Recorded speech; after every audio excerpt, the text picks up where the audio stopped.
Hello there. Welcome back to my reading of The Railway Children by E. Nesbit.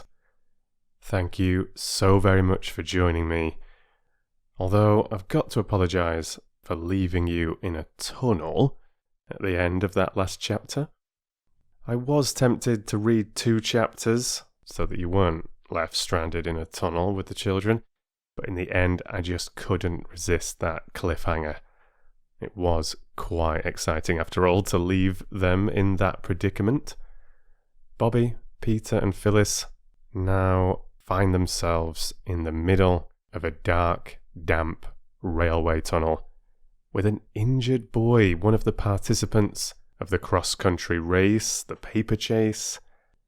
And how are they going to get out of this mess now? What a dangerous place to find themselves. Aren't they an amazing, resourceful bunch, though? I'm always just so impressed with them. Phyllis can whinge and moan a bit, bless her, but at the end of the day, she's always a valuable part of the team as well. It was a wonderful last chapter, that. I thoroughly enjoyed it. And I really hope, of course, that you enjoyed the next one. If you do, please do just take a moment to leave a like, to leave a thumbs up on the video. It's massively appreciated. And as always, I look forward to seeing your thoughts and feelings in the comments. Now let's pick up where we left off, with the 3 children trying their utmost to resuscitate the wounded hound. Chapter 12. What Bobby brought home. "Oh, look up! Speak to me! For my sake, speak!" The children said the words over and over again to the unconscious hound in a red jersey, who sat with closed eyes and pale face against the side of the tunnel. "Wet his ears with milk," said Bobby. "I know they do it to people that faint with eau de cologne, but I expect milk's just as good." So they wetted his ears, and some of the milk ran down his neck under the red jersey. It was very dark in the tunnel. The candle end Peter had carried, and which now burned on a flat stone, gave hardly any light at all.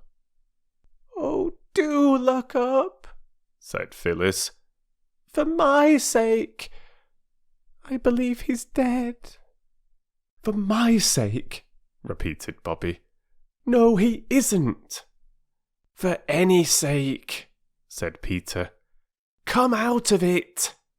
And he shook the sufferer by the arm.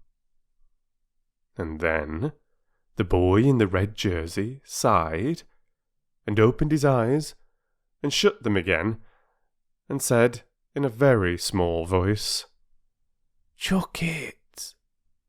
"Oh, he's not dead," said Phyllis. "I knew he wasn't." And she began to cry.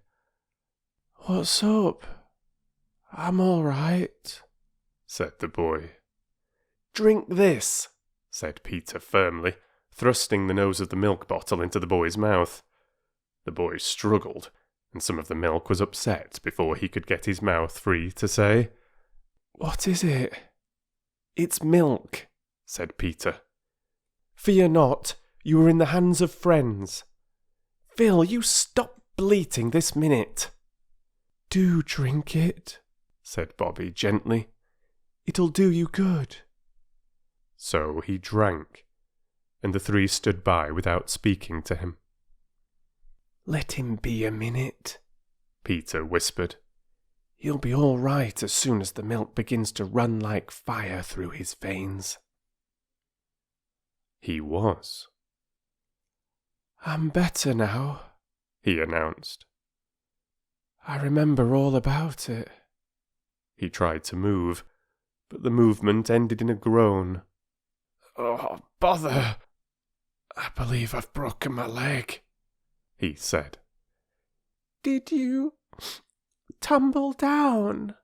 asked Phyllis, sniffing. "Of course not. I'm not a kiddie," said the boy indignantly. "It was one of those beastly wires tripped me up. And when I tried to get up again, I couldn't stand, so I sat down. Gee willikins, it does hurt, though. How did you get here?" "We saw you all go into the tunnel, and then we went across the hill to see you all come out. And the others did, all but you, and you didn't. So we are a rescue party," said Peter with pride. "You've got some pluck, I will say," remarked the boy. "Oh, that's nothing," said Peter with modesty. "Do you think you could walk if we helped you?" "I could try," said the boy. He did try, but he could only stand on one foot. The other dragged in a very nasty way. "Here, let me sit down. I feel like dying," said the boy. "Let go of me. Let go, quick." He lay down and closed his eyes. The others looked at each other by the dim light of the little candle. "What on earth?" said Peter. "Look here," said Bobby quickly. "You must go and get help. Go to the nearest house." "Yes, that's the only thing," said Peter. "Come on. If you take his feet and Phil and I take his head, we could carry him to the manhole." They did it. It was perhaps as well for the sufferer that he had fainted again. "Now," said Bobby, "I'll stay with him.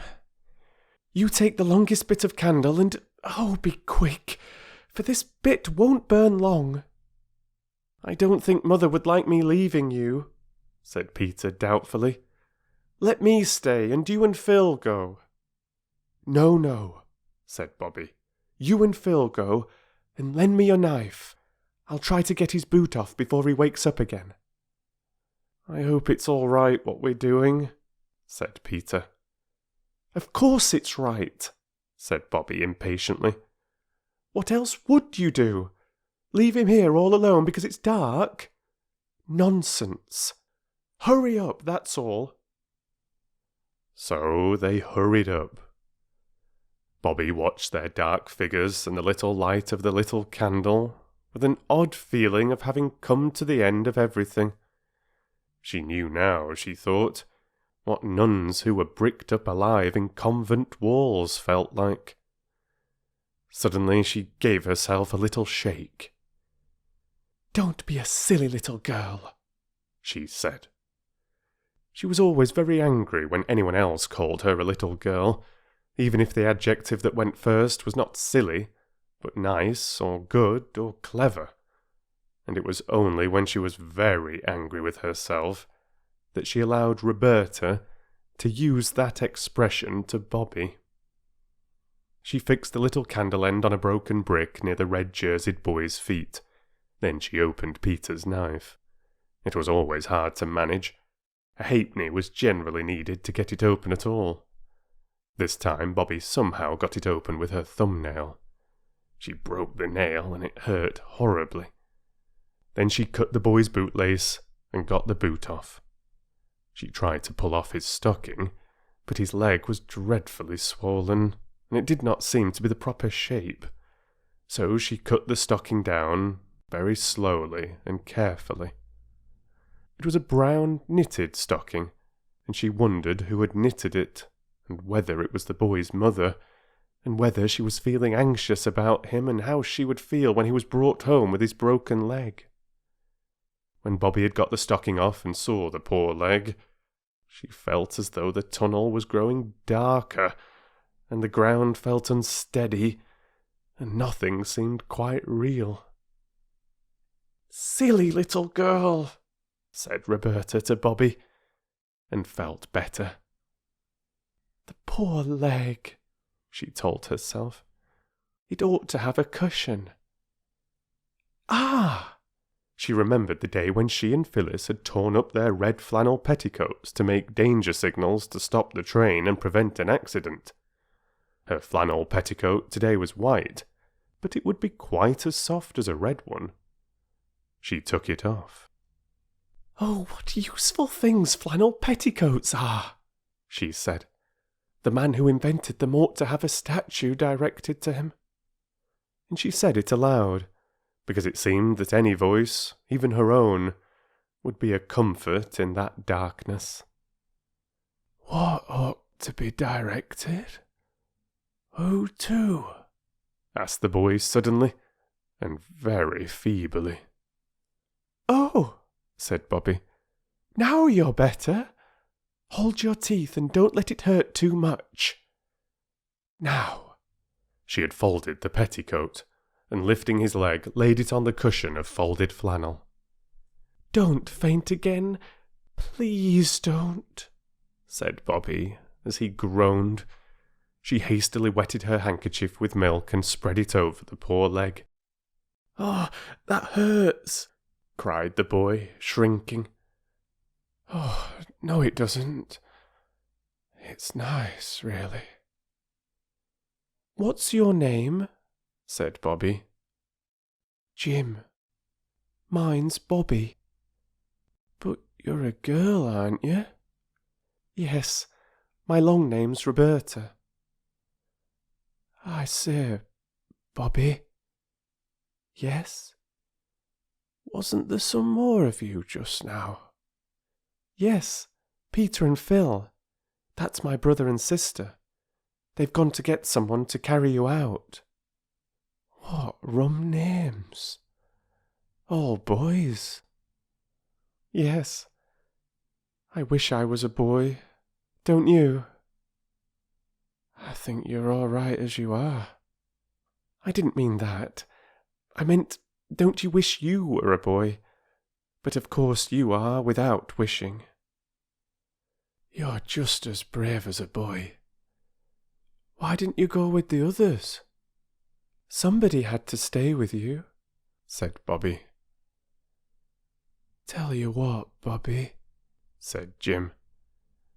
"You're a brick. Shake."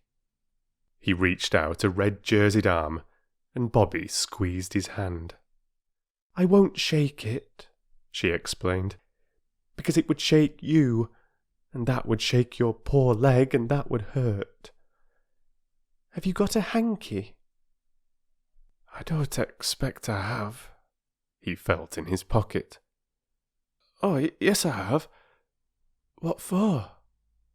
She took it and wetted it with milk, and put it on his forehead. "That's jolly," he said. "What is it?" "Milk," said Bobby. "We haven't any water." "You're a jolly good little nurse," said Jim. "I do it for Mother sometimes," said Bobby. "Not milk, of course, but scent or vinegar and water.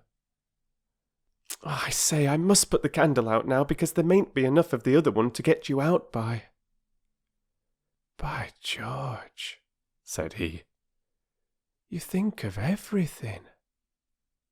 Bobby blew. Out went the candle. You have no idea how black velvety the darkness was. "I say, Bobby," said a voice through the blackness. "Aren't you afraid of the dark?" Not very, that is." "Let's hold hands," said the boy. And it was really rather good of him, because he was like most boys of his age and hated all material tokens of affection, such as kissing and holding of hands. He called all such things pawings, and detested them. The darkness was more bearable to Bobby now that her hand was held in the large, rough hand of the red-jerseyed sufferer, and he, holding her little smooth, hot paw, was surprised to find that he did not mind it so much as he expected. She tried to talk, to amuse him and take his mind off his sufferings, but it was very difficult to go on talking in the dark, and presently they found themselves in a silence, only broken now and then by a "You all right, Bobby?" or an "I'm afraid it's hurting you most awfully, Jim. I am so sorry." and it was very cold. Peter and Phyllis tramped down the long way of the tunnel towards daylight, the candle grease dripping over Peter's fingers. There were no accidents, unless you count Phyllis's catching her frock on a wire and tearing a long, jagged slit in it, and tripping over her bootlace when it came undone, or going down on her hands and knees, all 4 of which were grazed. "There's no end to this tunnel," said Phyllis, and indeed it did seem very, very long.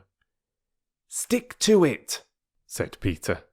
"Everything has an end, and you get to it if you only keep all on." Which is quite true if you come to think of it, and a useful thing to remember in seasons of trouble, such as measles, arithmetic, impositions, and those times when you are in disgrace and feel as though no one would ever love you again, and you could never, never again love anybody. "Hooray!" said Peter suddenly. "There's the end of the tunnel. Looks just like a pinhole in a bit of black paper, doesn't it?" The pinhole got larger. Blue lights lay along the sides of the tunnel. The children could see the gravel way that lay in front of them. The air grew warmer and sweeter. Another 20 steps and they were out in the good, glad sunshine, with the green trees on both sides. Phyllis drew a long breath. "I'll never go into a tunnel again as long as I ever live," said she. "Not if there are 200,000 millions hounds inside, with red jerseys and their legs broken." "Don't be a silly cuckoo," said Peter as usual. "You'd have to." "I think it was very brave and good of me," said Phyllis. "Not it," said Peter. "You didn't go because you were brave, but because Bobby and I aren't skunks. Now where's the nearest house, I wonder? You can't see anything here for the trees." "There's a roof over there," said Phyllis, pointing down the line. "That's the signal box," said Peter. "And you know you're not allowed to speak to signalmen on duty. It's wrong." "I'm not near so afraid of doing wrong as I was of going into that tunnel," said Phyllis. "Come on." And she started to run along the line. So Peter ran too. It was very hot in the sunshine, and both children were hot and breathless by the time they stopped, and bending their heads back to look up at the open windows of the signal box, shouted, "Hi!" as loud as their breathless state allowed. But no one answered. The signal box stood quiet as an empty nursery, and the handrail of its steps was hot to the hands of the children as they climbed softly up. They peeped in at the open door. The signalman was sitting on a chair tilted back against the wall. His head leaned sideways, and his mouth was open. He was fast asleep. "My hat!" cried Peter. "Wake up!" And he cried it in a terrible voice, for he knew that if a signalman sleeps on duty, he risks losing his situation, let alone all the other dreadful risks to trains which expect him to tell them when it is safe for them to go their ways. The signalman never moved. Then Peter sprang to him and shook him, and slowly, yawning and stretching, the man awoke. But the moment he was awake, he leapt to his feet, put his hands to his head, "like a mad maniac," as Phyllis said afterwards, and shouted, "Oh, my heavens! What's o'clock?" 12:13, said Peter, and indeed it was by the white-faced, round-faced clock on the wall of the signal box. The man looked at the clock, sprang to the levers and wrenched them this way and that, An electric bell tingled, the wires and cranks creaked, and the man threw himself into a chair. He was very pale, and the sweat stood on his forehead like large dewdrops on a white cabbage, as Phyllis remarked later. He was trembling too. The children could see his big hairy hands shake from side to side, with quite extra-sized trembles, to use the subsequent words of Peter. He drew long breaths. Then, suddenly, he cried, thank God you come in when you did. Oh, thank God." And his shoulders began to heave and his face grew red again, and he hid it in those large, hairy hands of his. "Oh, don't cry, don't," said Phyllis. "It's all right now." And she patted him on one big broad shoulder, while Peter conscientiously thumped the other. But the signalman seemed quite broken down, and the children had to pat him and thump him for quite a long time before he found his handkerchief, a red one with mauve and white horseshoes on it, and mopped his face, and spoke. During this patting and thumping interval, a train thundered by. "I'm downright shamed, that I am," were the words of the big signalman when he had stopped crying. "Snivelling like a kid." Then suddenly he seemed to get cross. "And what was you doing up here, anyway?" he said. "You know it ain't allowed." "Yes," said Phyllis. "We knew it was wrong, but I wasn't afraid of doing wrong, and so it turned out right. You aren't sorry we came?" "Oh, love you. If you hadn't come." He stopped, and then went on. "It's a disgrace, so it is, sleeping on duty. If it was to come to be known, even as it is, when no harm's come of it." "It won't come to be known," said Peter. "We aren't sneaks. All the same, you oughtn't to sleep on duty. It's dangerous." "Tell me something I don't know," said the man. "But I can't help it. I knowed well enough just how it'd be, but I couldn't get off. They couldn't get no one to take on my duty. I tell you, I ain't had 10 minutes sleep this last 5 days. My little chap's ill. Pneumonia, the doctor says, and there's no one but me and his little sister to do for him. That's where it is. The girl must have her sleep." "Dangerous? Yes, I believe you. Now go and split on me if you like." "Of course we won't," said Peter indignantly. But Phyllis ignored the whole of the signalman's speech except the first 6 words. "You asked us," she said, "to tell you something you don't know. Well, I will. There's a boy in the tunnel over there with a red jersey and his leg broken." "What did he want to go into the blooming tunnel for, then?" said the man. "Don't you be so cross," said Phyllis kindly. "We haven't done anything wrong except coming and waking you up, and that was right as it happens."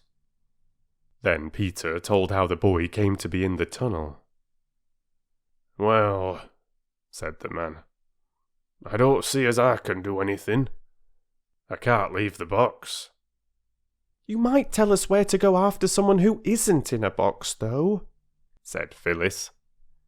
"There's Brigden's farm over yonder, where you see the smoke coming up through the trees," said the man, more and more grumpy as Phyllis noticed. "Well, goodbye then," said Peter. But the man said, "Wait a minute." He put his hand in his pocket and brought out some money. A lot of pennies, and 1 or 2 shillings and 6pences, and half a crown. He picked out 2 shillings and held them out. "Here," he said. "I'll give you this to hold your tongues about what's taken place today." There was a short, unpleasant pause. Then, "You are a nasty man, though, aren't you?" said Phyllis. Peter took a step forward and knocked the man's hand up, so that the shillings leapt out of it and rolled on the floor. "If anything could make me sneak, that would," he said. "Come, Phil," and marched out of the signal box with flaming cheeks. Phyllis hesitated. Then she took the hand, still held out stupidly, that the shillings had been in. "I forgive you," she said. "Even if Peter doesn't. You're not in your proper senses, or you'd never have done that. I know want of sleep sends people mad. Mother told me. I hope your little boy will soon be better, and—" "Come on, Phil," cried Peter eagerly. "I give you my sacred honour word we'll never tell anyone. Kiss and be friends," said Phyllis, feeling how noble it was of her to try to make up a quarrel in which she was not to blame. The signalman stooped and kissed her. "I do believe I'm a bit off my head, sissy," he said. "Now run along home to mother. I didn't mean to put you about, there." So Phil left the hot signal box and followed Peter across the fields to the farm. When the farm men, led by Peter and Phyllis and carrying a hurdle covered with horsecloths, reached the manhole in the tunnel, Bobby was fast asleep, and so was Jim. Worn out with the pain, the doctor said afterwards. "Where does he live?" the bailiff from the farm asked, when Jim had been lifted onto the hurdle. "In Northumberland," answered Bobby. "I'm at a school at Maidbridge," said Jim. "I suppose I've got to get back there somehow." "Seems to me the doctor ought to have a look in first," said the bailiff. "Oh, bring him up to our house," said Bobby. "It's only a little way by the road. I'm sure Mother would say we ought to." "Well, your ma like you bringing home strangers with broken legs?" "She took the poor Russian home herself," said Bobby. "I know she'd say we ought." "All right," said the bailiff. "You ought to know what your ma'd like. I wouldn't take it upon me to fetch him up to our place without I asked the missus first, and they call me the master too." "Are you sure your mother won't mind?" whispered Jim. "Certain," said Bobby. "Then we're to take him up to Three Chimneys?" said the bailiff. "Of course," said Peter. "Then my lad shall nip up to Doctor's on his bike and tell him to come down there. Now, lads, lift him quiet and steady. 1, 2, 3. Thus it happened that Mother, writing away for dear life at a story about a duchess, a designing villain, a secret passage, and a missing will, dropped her pen, as her workroom door burst open, and turned to see Bobby, hatless and red with running. "Oh, Mother!" she cried. "Do come down! We found a hound in a red jersey in the tunnel, and he's broken his leg, and they're bringing him home." "They ought to take him to the vet," said Mother with a worried frown. "I really can't have a lame dog here." "He's not a dog, really. He's a boy," said Bobby, between laughing and choking. "Then he ought to be taken home to his mother." "His mother's dead," said Bobby, "and his father's in Northumberland. Oh, Mother, you will be nice to him. I told him I was sure you'd want us to bring him home. You always want to help everybody." Mother smiled, but she sighed too. It is nice that your children should believe you willing to open house and heart to any and everyone who needs help, but it is rather embarrassing sometimes too, when they act on their belief. "Oh, well," said Mother, We must make the best of it. When Jim was carried in, dreadfully white and with set lips whose red had faded to a horrid bluey-violet colour, Mother said, "I am glad you brought him here. Now, Jim, let's get you comfortable in bed before the doctor comes." And Jim, looking at her kind eyes, felt a little warm, comforting flush of new courage. "It'll hurt rather, won't it?" he said. "I don't mean to be a coward. You won't think I'm a coward if I faint again, will you? I really and truly don't do it on purpose, and I do hate to give you all this trouble." "Don't you worry," said Mother. "It's you that have the trouble, you poor dear, not us." And she kissed him just as if he had been Peter. "We love to have you here, don't we, Bobby?" "Yes," said Bobby. And she saw by her mother's face how right she had been to bring home the wounded hound in the red jersey.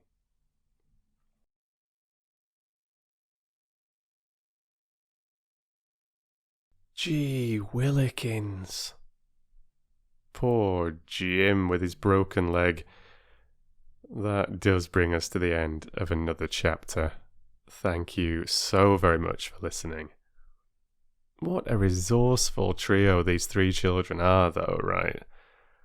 Brave Bobby, staying with Jim, the injured boy, in the cold, in the darkness, until Phyllis and Peter could return with some help to get them all out to safety. And didn't Peter and Phyllis do fantastically as well? They took a gamble and went and disturbed the slumbering signalman, who, although he was quite grateful, was also very shocked, very embarrassed, very worried that he was going to get into a massive amount of trouble for falling asleep during his shift. But Peter and Phyllis were not massively fazed by it, were they? They stood up to him, they got the information they needed, and they went off to the farm to get that help they required. And so, what Bobby brought home turned out to be the hound in the red jersey. A lovely, lovely chapter. I really hope you enjoyed it. I'm going to tell you now, there are 2 chapters to go. So next time we will be starting with chapter 13, The Hound's Grandfather. So this segment with the hound continues. Who will the grandfather of the hound be, and what will that signify for the children and for the story as a whole? We will have to find out. And I will continue all the way to the very end. So we will have both chapter 13 and chapter 14 next time to wrap this story up. I hope you'll be there with me as you have been from the very beginning. You take care now. You're a wonderful bunch. Thank you so much for all the support, Fox fans. Read to you soon.